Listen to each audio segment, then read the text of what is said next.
Ladies and gentlemen, this is a book from the past. It was written by an individual named J.R.R. Tolkien, edited and compiled by Christopher Tolkien, and this is called The Silmarillion. Just going to take it from the beginning. My pronunciation for some stuff is going to be wrong. I don't speak Elvish, but this was one of the goals for the subathon.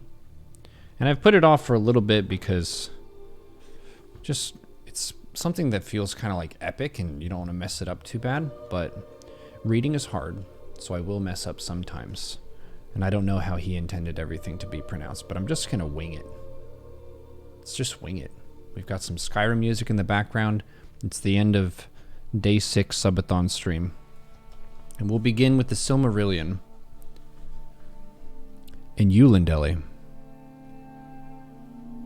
The music of the Ainur. There was Eru, the One, who in Arda is called Iluvatar. And he made first the Ainur, the holy ones, that were the offspring of his thought. And they were with him before aught else was made. And he spoke to them, propounding to them themes of music, and they sang before him, and he was glad. But for a long while they sang only each alone, or but few together, while the rest hearkened, for each comprehended only that part of the mind of Iluvatar from which he came, and the understanding of their brethren they grew but slowly. Yet ever as they listened, they came to deeper understanding, and increased in unison and harmony. And it came to pass that Iluvatar called together all the Ainur, and declared to them a mighty theme, unfolding to them things greater and more wonderful than he had yet revealed. And the glory of its beginning, and the splendor of its end, amazed the Ainur, so that they bowed before Iluvatar and were silent. Then Iluvatar said to them, Of the theme that I have declared to you, I will now that ye make in harmony together a great music. And since I have kindled you with the flame imperishable, ye shall show forth your powers in adorning this theme, each with his own thoughts and devices, if he will. But I will sit and hearken, and be glad that through you great beauty has been wakened into song. Then the voices of the Ainur, like unto harps and lutes, and pipes and trumpets, and viols and organs, and like unto countless choirs singing with words, began to fashion the theme of Iluvatar to a great music, and a sound arose of endless interchanging melodies, woven in harmony, that passed beyond hearing, into the depths and into the heights, and the places of the dwelling of Iluvatar were filled with overflowing, and the music and the echo of the music went out into the void, and it was not void. Never since have the Ainur made any music like to this music, though it has been said that a greater still shall be made before Iluvatar by the choirs of the Ainur and the children of Iluvatar after the end of days. Then the themes of Iluvatar shall be played aright, and take being in the moment of their utterance, for all shall then understand fully his intent in their part, and each shall know the comprehension of each, and Iluvatar shall give to their thoughts the secret fire, being well pleased.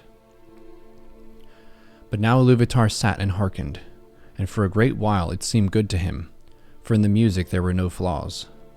But as the theme progressed, it came to the heart of Melkor to interweave matters of his own imagining that were not in accordance with the theme of Iluvatar, for he sought therein to increase the power and glory of the part assigned to himself. To Melkor, among the Ainur had been given the greatest gifts of power and knowledge, and he had a share in all the gifts of his brethren. He had gone often alone into the void places, seeking the imperishable flame, for desire grew hot within him to bring into being things of his own, and it seemed to him that Iluvatar took no thought for the void, and he was impatient of its emptiness. Yet he found not the fire, for it is with Iluvatar. But being alone, he had begun to conceive thoughts of his own unlike those of his brethren.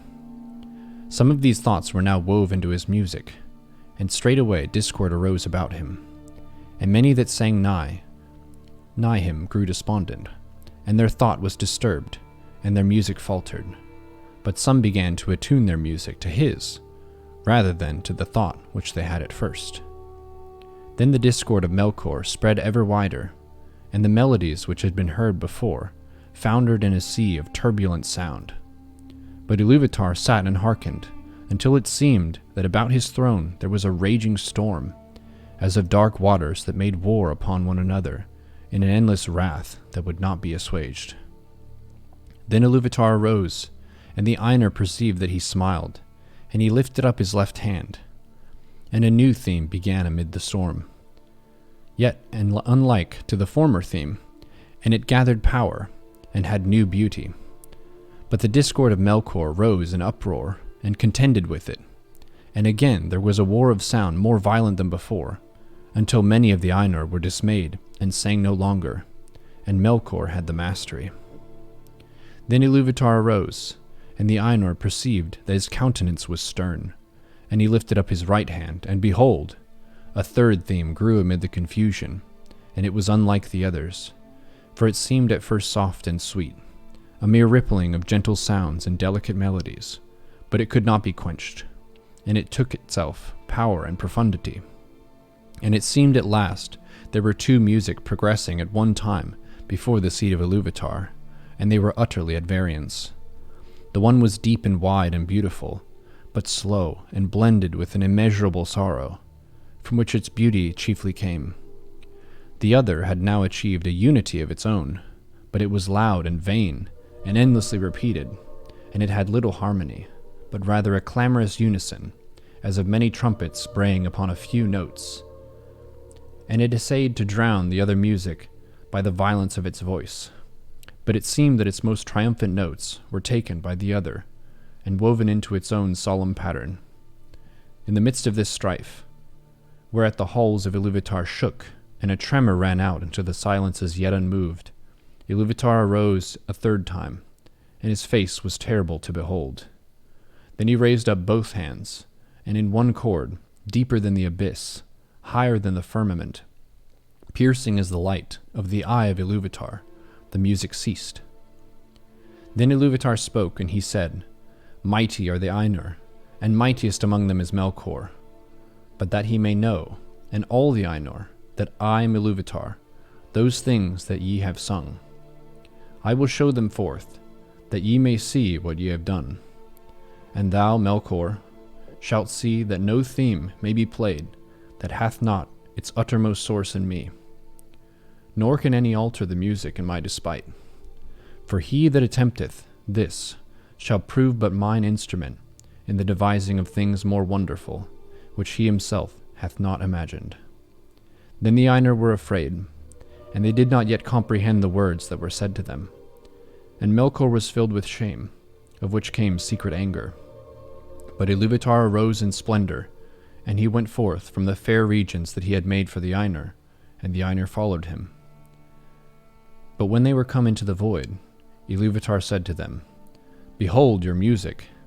And he showed them a great vision, giving to them sight where before was only hearing, and they saw a new world made visible before them.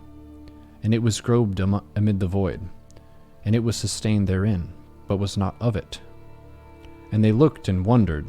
This world began to unfold its history, and it seemed to them that it lived and grew.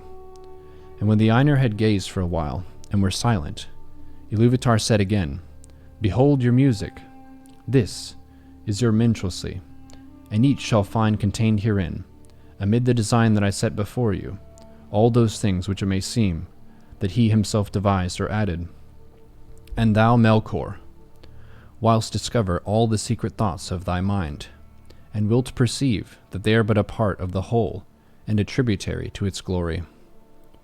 And many other things Iluvatar spoke to the Ainur at that time, and because of their memory of his words, and the knowledge that each has of the music that he himself made, the Ainur know much of what was, and is to come, and few things are unseen by them.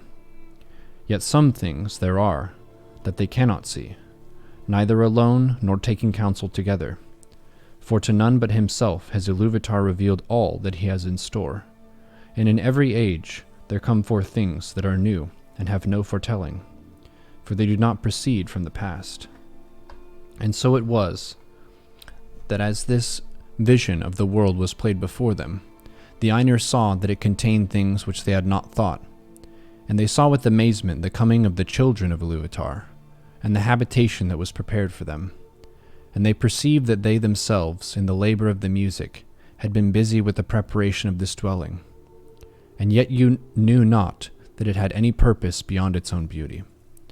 For the children of Iluvatar were conceived by him alone, and they came with the third theme, and were not in the theme which Iluvatar propounded at the beginning, and none of the Ainur had part in their making. Therefore, when they beheld them, the more they did love them, being things that other than themselves, strange and free, wherein they saw the mind of Iluvatar reflected anew, and learned yet a little more of his wisdom, which otherwise had been hidden even from the Ainur. Now the children of Iluvatar are elves and men, the firstborn and the followers. And amid all the splendors of the world, its vast halls and spaces, and its wheeling fires, Iluvatar chose a place for their habitation in the deeps of time, and in the midst of the innumerable stars. And this habitation might seem a little thing to those who consider only the majesty of the Ainur, and not their terrible sharpness, and who should take the whole field of Arda for the foundation of a pillar, and so raise it until the cone of its summit were more bitter than the needle, or who consider only the immeasurable vastness of the world, which still the Ainur are shaping, and not the minute precision to which they shape all things therein. But when the Ainur had beheld this habitation in a vision, and had seen the children of Iluvatar arise therein, then many of the most mighty among them bent all their thought and their desire toward that place. And of these Melkor was the chief, even as he was in the beginning the greatest of the Ainur, who took part in the music. And he feigned, even to himself at first, that he desired to go thither, and order all things for the good of the children of Iluvatar, controlling the turmoils of the heat and the cold that had come to pass through him. But he desired rather to subdue to his will both elves and men, envying the gifts with which Iluvatar promised to endow them, and he wished himself to have subjects and servants, and to be called lord, and to be a master over other wills.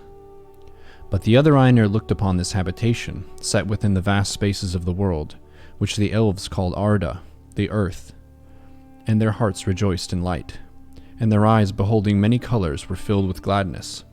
But because of the roaring of the sea, they felt a great unquiet, and they observed the winds and the air, and the matters of which Arda was made, of iron and stone and silver and gold and many substances. But of all these, water they most greatly praised. And it is said by the Eldar that in the water there lives yet the echo of the music of the Ainur, more than in any substance else that is in the earth. And many of the children of Iluvatar hearken still, unsated, to the voices of the sea, and yet know not for what they listen. Now to water had the Ainu, whom the elves call Ulmo, turned his thought, and of all most deeply he was instructed by Iluvatar in music. But of the airs and winds, Manwë most had pondered, who is the noblest of the Ainur. Of the fabric of the earth had Aiul thought, to whom Iluvatar had given skill and knowledge scarce less than to Melkor. But the delight and pride of Aiul is in the deed of making, and in the thing made, and neither in possession nor in its own mastery, wherefore he gives and hoards not, and is free from care, passing ever on to some new work. And Iluvatar spoke to Ulmo. He said, "Seest thou not how here in this little realm, in the deeps of time, Melkor hath made war upon thy province? He hath bethought him of bitter and cold immoderate, and yet hath not destroyed the beauty of thy fountains, nor of thy clear pools. Behold the snow, and the cunning work of frost. Melkor hath devised heats and fire without restraint, and hath not dried up thy desire, nor utterly quelled the music of the sea. Behold rather the height and glory of the clouds, and the ever-changing mists, and listen to the fall of rain upon the earth. And in these clouds thou art drawn nearer to Manwë, thy friend, whom thou lovest." Then Ulmo answered, "Truly, Water is become now fairer than my heart imagined. Neither had my secret thought conceived the snowflake, nor in all my music was contained the falling in the rain. I will see Manwe, that he and I may make melodies forever to thy delight. And Manwe and Ulmo have from the beginning been allied, and in all things have served most faithfully the purpose of Iluvatar. But even as Ulmo spoke, and while the Ainur were yet gazing upon this vision, it was taken away and hidden from their sight, and it seemed to them that the moment they perceived a new thing, darkness, which they had not known before except in thought. But they had become enamored of the beauty of the vision, and engrossed in the unfolding of the world which came there to being, and their minds were filled with it, for the history was incomplete, and the circles of time not full wrought, when the vision was taken away. And some have said that the vision ceased ere the fulfillment of the dominion of men, and the fading of the firstborn. Wherefore, though music is all over the world, the Valar have not seen, as with sight, the later ages, or the ending of the world. Then there was unrest among the Ainur, but Iluvatar called to them and said, I know the desire of your minds, that what ye have seen should verily be, not only in your thought, but even as ye yourselves are, and yet other. Therefore I say, Ea, let these things be, and I will send forth into the void the flame imperishable, and it shall be at the heart of the world, and the world shall be, and those of you that will may go down into it. And suddenly the Ainur saw, afar off, a light, as it were a cloud with a living heart of flame, and they knew that this was no vision only, but that Iluvatar had made a new thing, Ea, the world that is. Thus it came to pass that of the Ainur some abode still with Iluvatar beyond the confines of the world, but others, and among them many of the greatest and most fair, took the leave of Iluvatar and descended into it. But this condition Iluvatar made, or it is the necessity of their love, that their power should thenceforward be contained and bounded in the world, to be within it forever, until it is complete, so that they are its life, and it is theirs. And therefore they are named the Valar, the powers of the world. But when the Valar entered into Ea, they were at first astounded and at a loss, for it was as if naught was yet made, which they had seen in vision, and all was but on point to begin and yet unshaped, and it was dark. For the great music had been but the growth and flowering of thought in the timeless halls, and the vision only a foreshadowing. For now they had entered at the beginning of time, and the Valar perceived that the world had been but foreshadowed and foresung, and they must achieve it. So began their great labors in wastes unmeasured and unexplored, and in ages uncounted and forgotten, until the deeps of time, and in the midst of the vast halls of Ea, there came to be that hour and that place where was made the habitation of the children of Iluvatar. And in this work the chief part was taken by Manwe, and Eul, and Ulmo, but Melkor too was there from the first, and he meddled in all that was done, turning it, if he might, to his own desires and purposes, and he kindled great fires.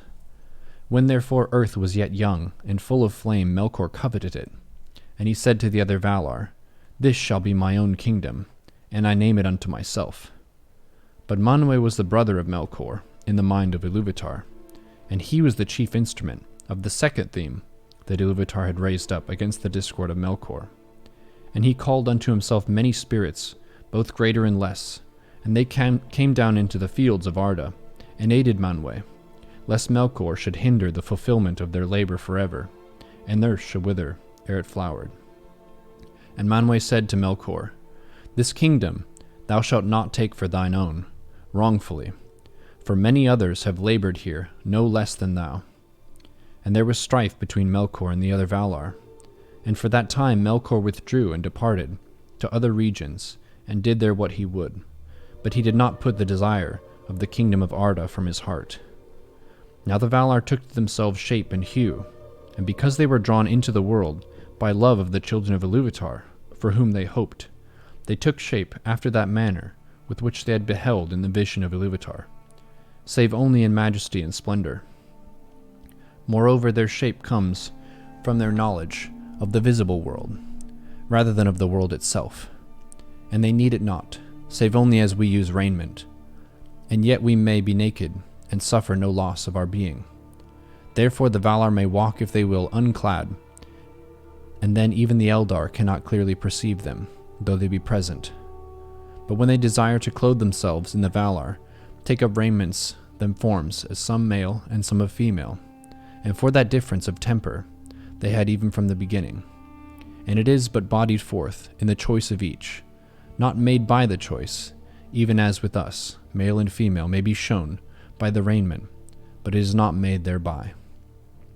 But the shapes wherein, where the great ones array themselves, are not at all times like to the shapes of the kings and the queens of the children of Ilúvatar. For at all times they may clothe themselves in their own thought, made visible in forms of majesty and dread. And the Valar drew unto them many companions, some less, some well nigh as great as themselves, and they labored together in the ordering of the earth and the curbing of its tumults. Then Melkor saw what was done, and that the Valar walked on earth as powers visible, clad in the raiment of the world, and were lovely and glorious to see, and blissful, and that the earth was becoming a garden for their delight, for its turmoils were subdued. His envy then grew the greater within him, and he also took visible form. But because of his mood and the malice that burned in him, that form was dark and terrible. And he descended upon Arda in power and majesty, greater than any of the other Valar, as a mountain that wades into the sea, and has its head above the clouds, and is clad in ice, and crowned with smoke and fire, and the light of the eyes of Melkor was like a flame that withers with heat, and pierces with a deadly cold. Thus began the first battle of the Valar, with Melkor for the dominion of Arda, and of those tumults elves know but little.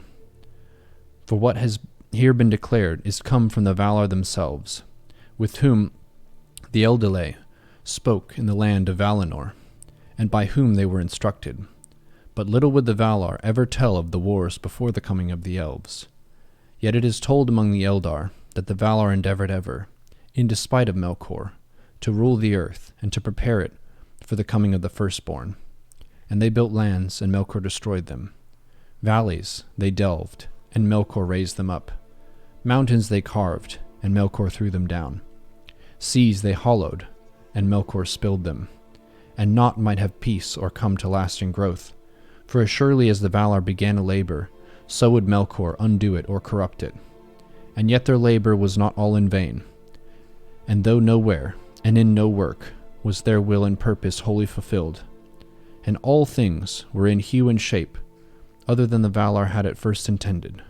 Slowly, none the less, the earth was fashioned and made firm, and thus was the habitation of the children of Ilúvatar established, and the last in the deeps of time, and amidst the innumerable stars. That's the first chapter.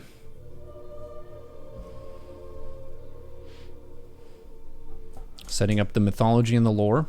How many things did I mispronounce on a scale from 1 to 10? Some of them. I don't know how to pronounce the umlaut stuff. Was that a fun format? I haven't read on stream very much.